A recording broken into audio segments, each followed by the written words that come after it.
Lisa Gonzalez and Padre and Jerry Clance. Bunch of new names there. Hello, Cheyenne. Hey, PT82. How you doing, PT? That is terrible.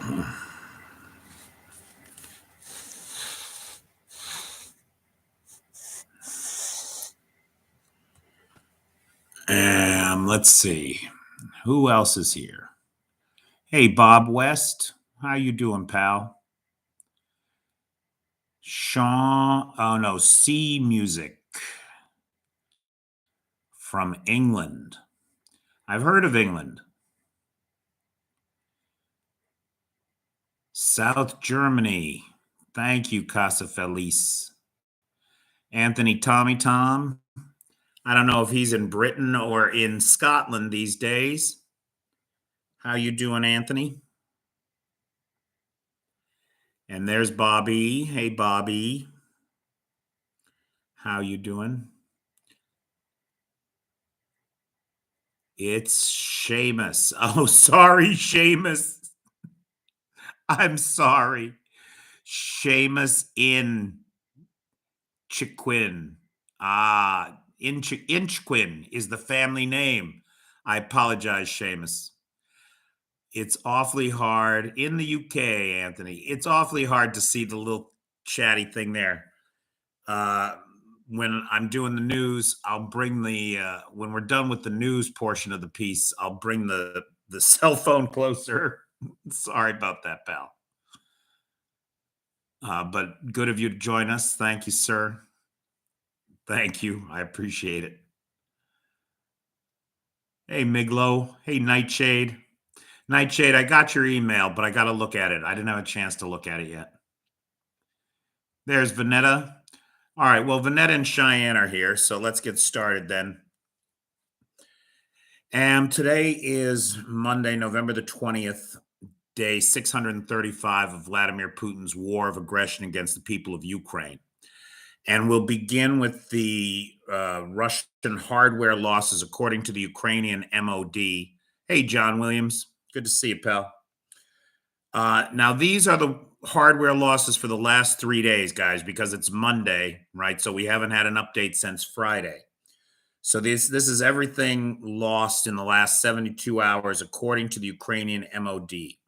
29 tanks, 36 armored personnel vehicles, and 36 artillery pieces. Now, these numbers are lower than what we've seen, but if you guys have been watching the Telegram channels, you see that things have, as intense as they are around Avdiivka, things are slowing down. They have to be. You've probably seen video of vehicles sliding around in the mud. The mud season is here. It's cold, it's wet, it's not conducive to doing anything outside. And these poor guys are slogging through the worst of it. And so naturally, things are slowing down.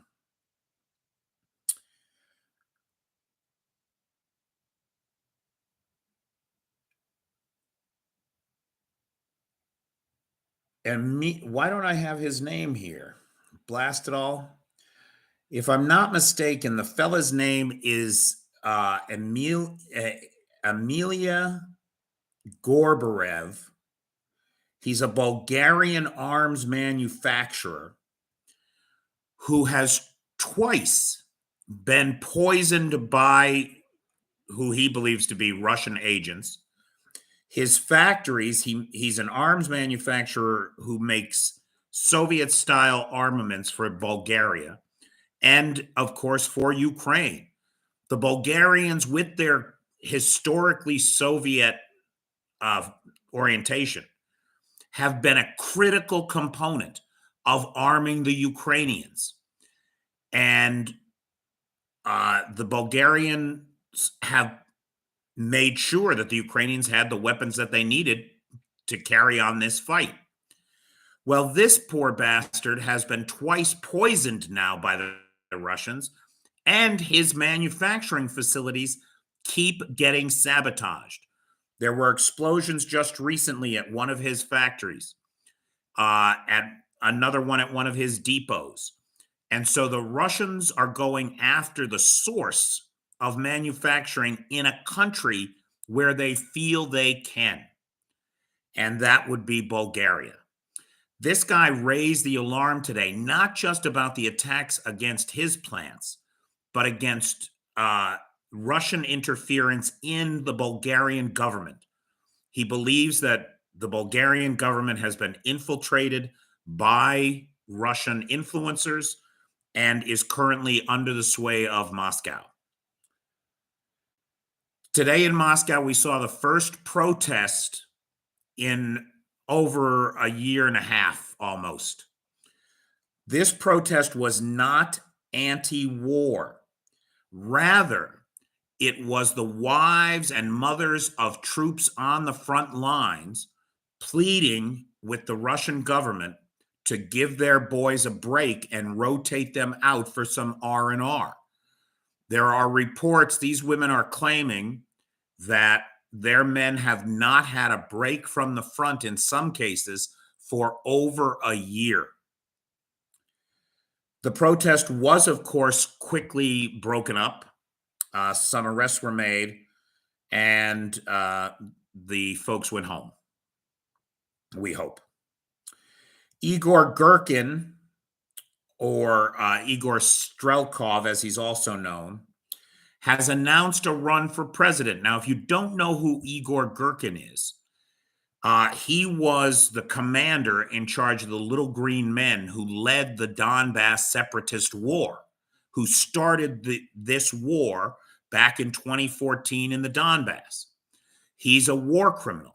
He is the same guy who shot down Malaysians, airline flight 77, killing 300 Dutch citizens, something like that.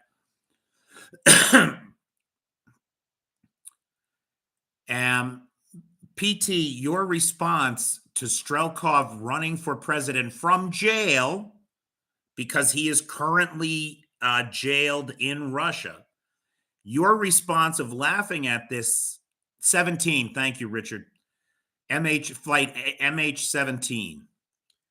How many people were on board that flight? I want to say it was 123. I think I said it wrong just now when I said 300. But this guy is a war criminal.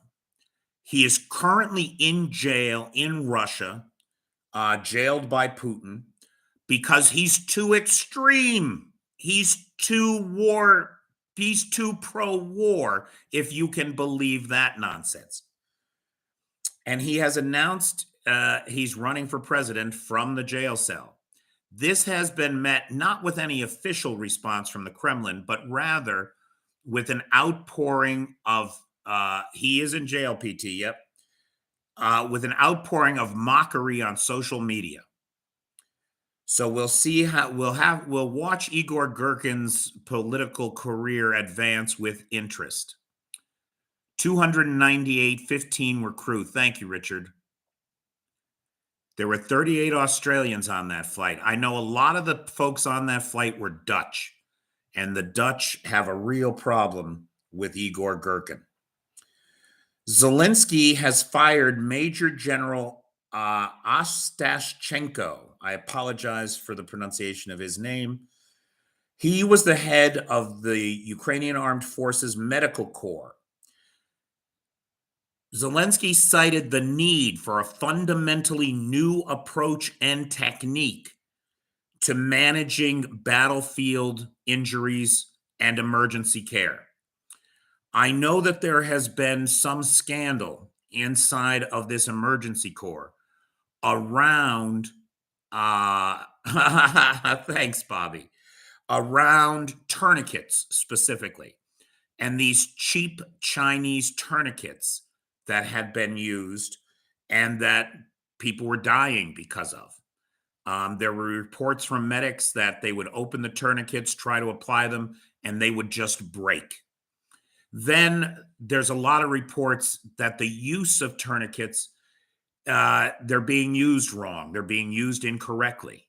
And men are dying and losing limbs because of the improper use and the improper training of the medics on the front line, all of which this major general was responsible for. This is all happening on his watch.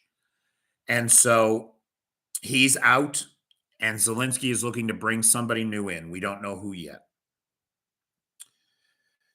The Ukrainians struck two Russian radar stations inside of Kursk, Russia, today, eliminating both of them. The United States announced a new $100 million arms package uh, to support the Ukrainians. That $100 million is a small part of the $5 billion that's left in the presidential drawdown authority. And the White House is talking about dribbling it out until we get a budget and a real commitment for Ukraine, which to date we do not have. We had some good news yesterday. Bogdan Yermokin, the uh, resident of Mariupol, who at the age of 15 was kidnapped by the Russians and sent to live with a Russian family, was returned yesterday, his 18th birthday, to his home in Ukraine. He was reunited with his sister Valeria at the border. He was brought to the border from the Ukrainian embassy in Minsk under guard. And briefly, the press saw him, and then he was whisked away, presumably for a debriefing. He made the headlines recently when he got a draft summons and was drafted into the Russian army with the goal of sending him to Ukraine to fight his own people. By the grace of God and the intervention of UNICEF and other international organizations, this one child was safely returned to Ukraine, for which we can all thank God. But let's not forget that there are tens of thousands of Ukrainian children still out there. Thank you, Eli. Really interesting news in Kherson today. The Ukrainian MOD says that they destroyed a Pantsir anti-aircraft missile system. Awesome. $14 million system. Great system. Good to take it off the battlefield. But the Russians are also claiming that they accidentally fired upon and destroyed a piece of electronic warfare equipment, a Groza EW, electronic warfare, anti-drone equipment, a piece of equipment designed to jam drones and knock them out of the sky. If true, it's great for the Ukrainians. Last piece of news here, that a Ukrainian pilot defected with an Su-27. This report has been flatly denied by Kyiv, and there is zero evidence to indicate that it is true, particularly in that no official of the Russian Federation has commented on the story at all. This is strictly being picked up by independent media and social media. It is interesting, though, to hear the reason why I think they put this story out there. The Russians are claiming that in the light of this betrayal, the West will no longer be sending F-16s to Ukraine.